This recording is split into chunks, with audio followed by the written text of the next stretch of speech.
Hey everyone, good morning. Welcome to the Teach Better Today morning show where the Teach Better team gets to join you live every single morning, Monday through Friday at 7 a.m. Eastern. My name is Ray Hughart, and guess what? I brought the amazing Chad Ostrowski back on the show, and we are continuing this conversation about AI. I want to give you some specifics, get into the nitty gritty. The assumption is that while the fear might still exist, you maybe dabbled just a tad. It's been a few days since we gave you that challenge to at least explore us paying for you to have a personal assistant that does all or at least a lot of the thinking for you. We'll be right back. You will need coffee for this one because you know it's going to be epic.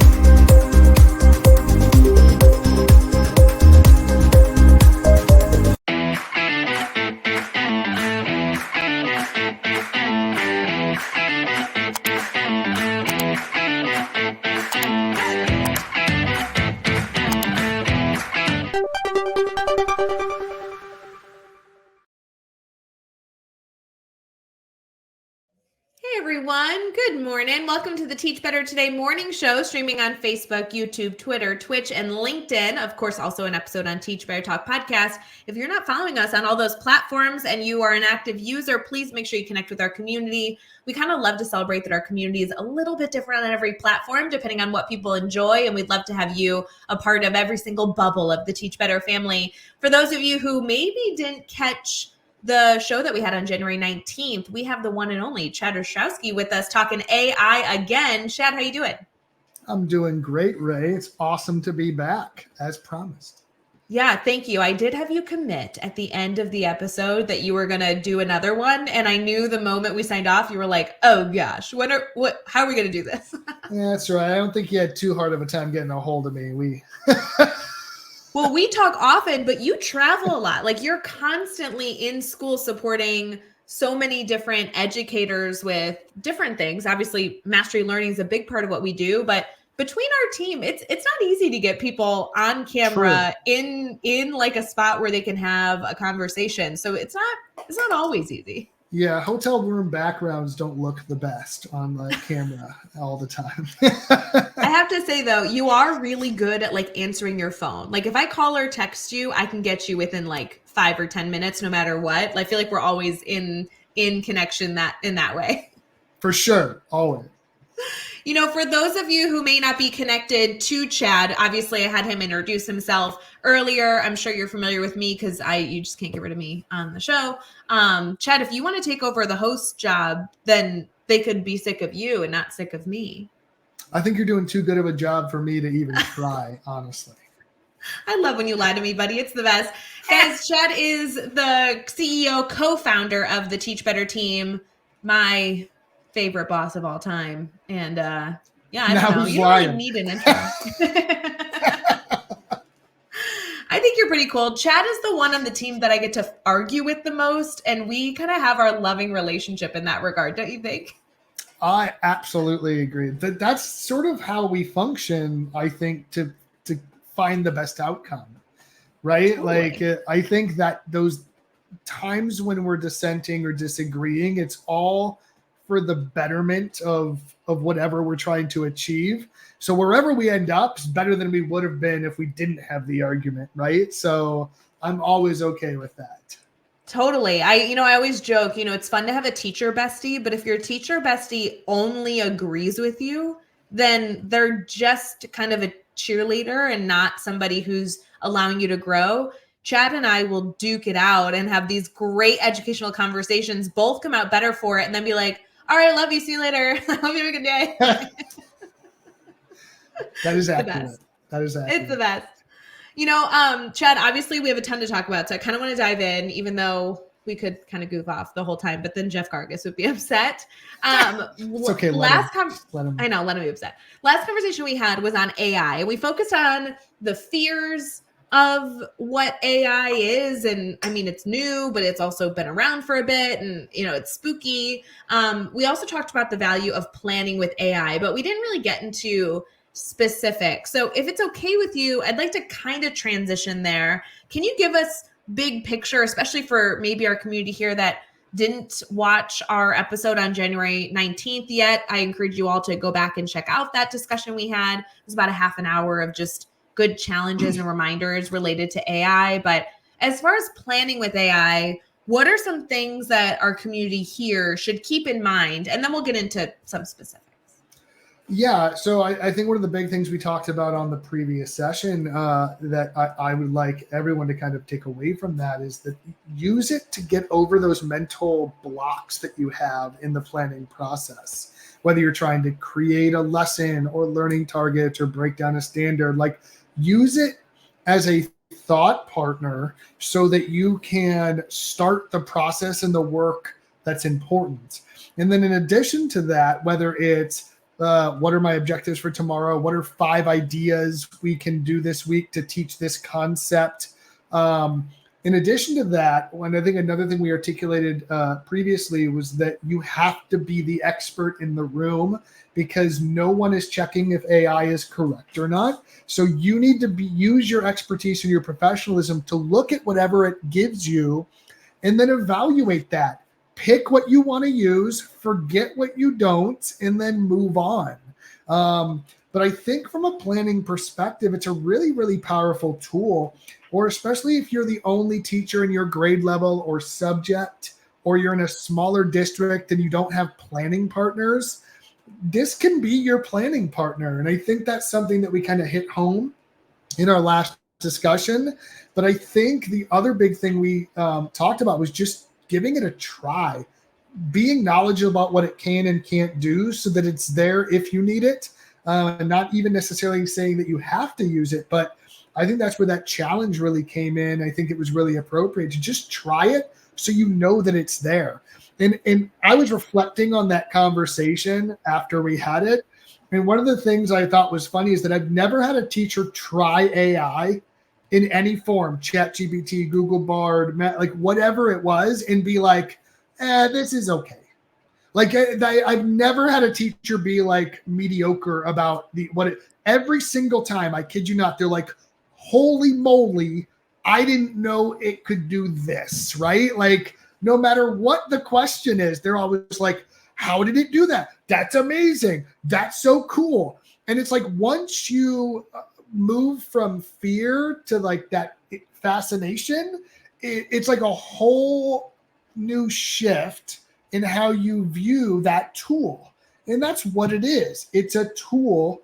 It's like the equivalent, in my opinion, of like before the the mechanical drill was created, there was hand crank drills where you had to like whatever, like old woodworking people. This is a horrible example to use on a technology podcast. I just like that you're moving your arms a lot, and like half our community is going to be listening to an episode, not seeing the funny hand movements you're doing. You are not seeing the amusing hand motions I'm making. But then someone goes, hey, I have this power drill that I can give you that does 10 times the work in half the time. And then you being like, no, that's okay. I'm going to stick to my hand crank drill. I don't need this. This is the same thing that's happening right now with technology, in my opinion. You can still plan using your paper and pencil if you want. That's perfectly fine. You can still use your Google Docs and your templates and your old binders. Like all of that's still fine. But at least know what tools are out there to maybe make your life a little easier. Yeah, I love that focus, that this is a time-saving tool and we want to teach you to use it strategically. That's really important. You know, Chad, one thing that we discussed that we wanted to focus on in this episode was how we can use AI in lesson planning, and really specifically in the grid method, giving our community here some things to consider. And you just touched on something I thought was really important earlier, which was the importance of us being the experts. So we're going to transition here, and then we're going to get into this conversation.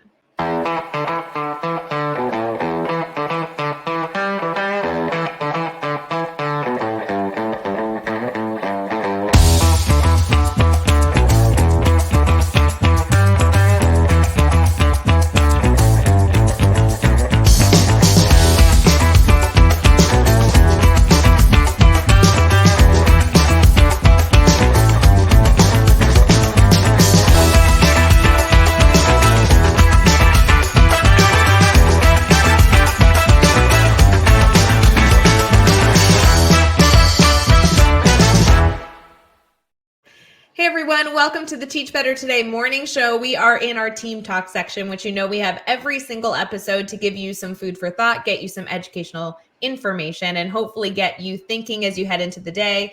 Chad, one of the things I really appreciated you bringing up early in this conversation was the value of educators being the experts. And some educators might think, oh my gosh, like, what do I know? AI is going to know more than me. Everything from AI is going to be great. But you have to remember that AI doesn't have all the context. You have to give AI as much context as possible. And the perfect example of this is something funny that I did with educators last week, which was allow them to develop mastery questions by giving a little bit of a prompt saying that they wanted a specific number of mastery questions related to a standard. And then they posted the standard below, pressed enter to see what they would get.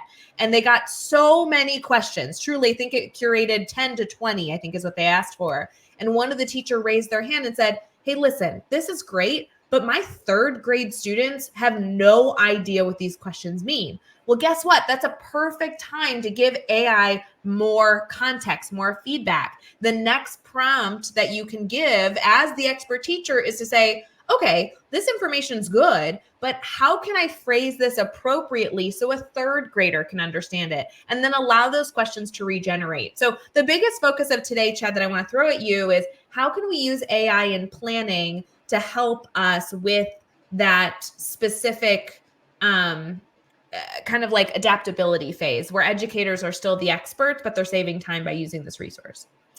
Yeah. While we're doing this work with teachers, I have them, and we've even talked on the team about integrating this into our workshops and our training, because it was this giant elephant in the room that wasn't inherently part of the training when we designed it. But now to ignore it is a disservice to the teachers we're working with.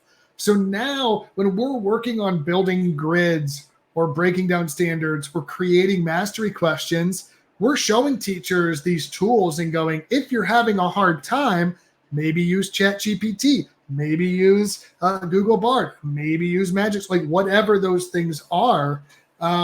So for me, I think you hit the nail on the head about prompting. We do a ton of work with depth of knowledge, and I've been amazed at how well AI of all sorts understands what DOK actually is. So a lot of times teachers will go, I have a good time. I don't have any trouble coming up with the vocab questions in the DOK level 1 and 2. Explain how this happened. What's the vocabulary? But I'm not very good at coming up with like the higher level thinking questions. So oftentimes I'll go, great, put it into ChatGPT and go, hey, give me 10 questions that compare and contrast these two things. And it'll spit out this bank of questions that they can use. And here's how, and oftentimes, if I'm being honest, you mentioned mastery questions, and this is sort of like the thing that no one thinks we know, but we know, is a lot of times people skirt those, and because they want to start working directly on the grid. They're like, I'm not going to really put it together. You're laughing because you did it too. Don't lie. But I totally skipped this step. And when educators want to, I'm like, just do it. Just do it. Yeah, just go to the next part. It's hard. It's tedious. It's like, this is the part that for me, I'm like, I'd rather like. And the value of that work doesn't show up till later either. Right. Like, and then it bites you it bites you in the butt. It totally bites you in the butt when you skip it. Like, you have to go back anyway because it bites you in the butt. You're right. So using that as an example, though, if they can have a bank of 10, if they can have a bank of 20 questions that they whittle down to 10 or 15 high quality questions that measure a specific target in their mastery progression or grid at a specific DOK level, you've now circumvented all the time that they wanted to skip anyway. But now they have something. And here's the cool part.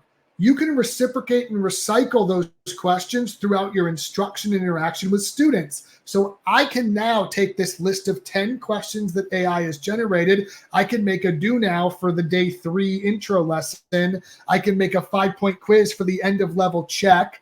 I can make an exit slip for box 1, box 3, and box 4. You know, like now. For me, I love to use those questions and like have AI generate the most common mistakes with my specific content And then those are the questions I use in my conferences because I want to get them to like make a mistake in front of me. You know what I mean? And to be honest, the number one thing I have teachers that teachers have issue with when I'm like coaching and we're working with them is knowing what the intended outcome of an activity was supposed to be.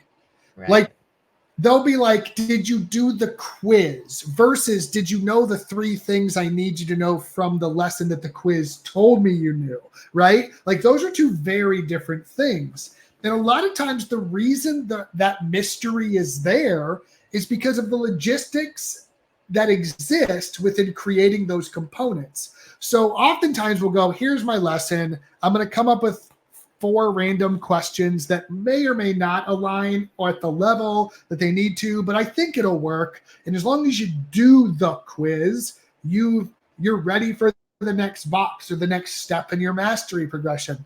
Well, but here's the problem.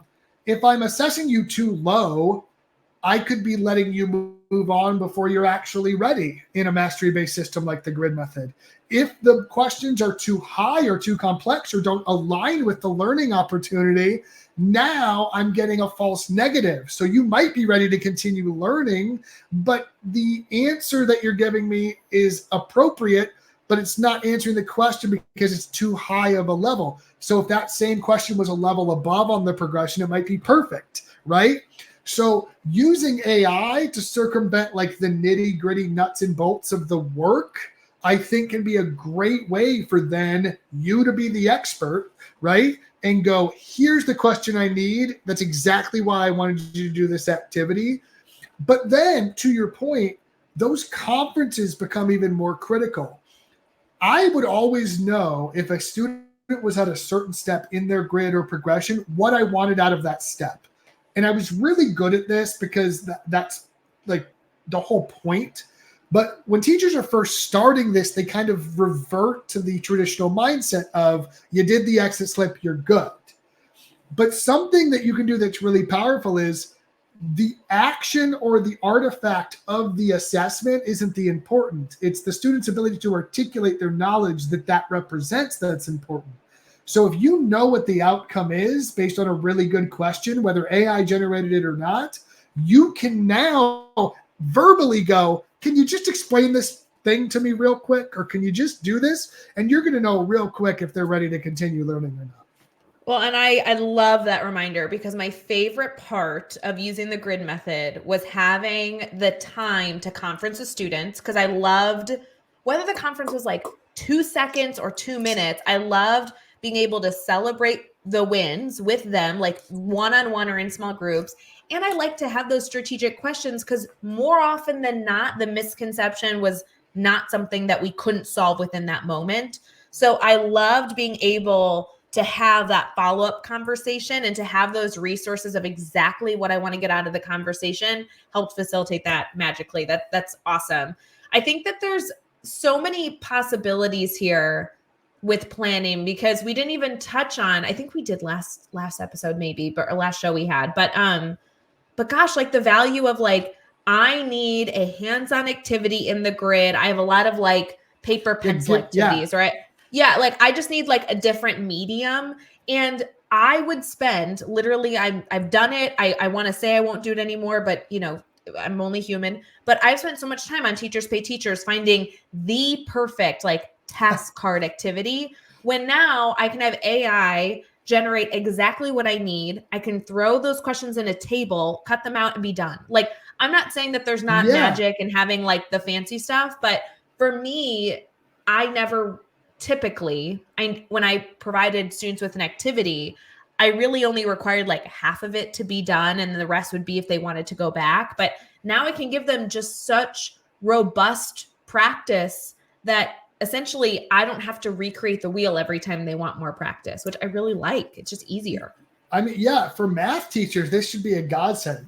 Make 50 questions that illustrate this process, right? And it will spit out copy and paste this things. Rubric design for English teachers or any other projects. It will literally create a table for you that would normally take you an hour or 2 to probably put together of your time on a weekend before you tell them to write an essay or write a paper or a project. Like, And it's not going to be perfect, but like it's going to do a lot of that legwork for you. So I think like how you implement this is limitless, right? Like we can sit here and talk for 4 more hours and we wouldn't run into the end of how you can use this. And so I think a big takeaway is find your biggest weakness and use this to help. Like that, Yes. Like to me, know where your weaknesses are, know where your biggest struggles from a planning standpoint are. Use this as a crutch, as a support to help you overcome your weakest areas of planning or instructional execution. So good. I want to encourage everyone here to feel free to reach out to Chad as obviously a co-founder, CEO, the man in charge of the Teach Better team. He keeps busy, but he is absolutely accessible for all of you, not only to ask questions in direct messages or via email, but also if you're having these conversations in your buildings, like feel free to bring us in person or virtually to help facilitate these conversations. They're tough conversations. They're scary. Sometimes it's nice to be in a smaller, larger group, like walked through a series of practice elements with this. We do this all the time, friends. Just reach out. There's no harm in asking. And if we can make it happen, we will. So we want to thank you so much for tuning into the Teach Better Today morning show. Chad, thank you so much for joining me again on the show. I don't know when this is happening again, but hopefully sometime soon. And we just want to celebrate all of you out there doing the incredible work of supporting students and hopefully getting your time back so that you can find some balance in this incredible profession. So thanks so much, friends. Chad, thanks again for joining me. Always a good time. Hey, Teach Better community. Thank you so much for joining the Teach Better Today morning show every single weekday at 7 a.m. Eastern. We have so many resources for you outside of this live stream at teachbetter.com, including blogs, podcasts, and professional development that will bring our team to your school. Wherever you are listening from this morning, please make sure you are sharing and celebrating the incredible educators in this world. And hey, if you are listening over on a podcast to Teach Better Talk, we would love a 5-star review. The comments are always so entertaining. We'll see you tomorrow.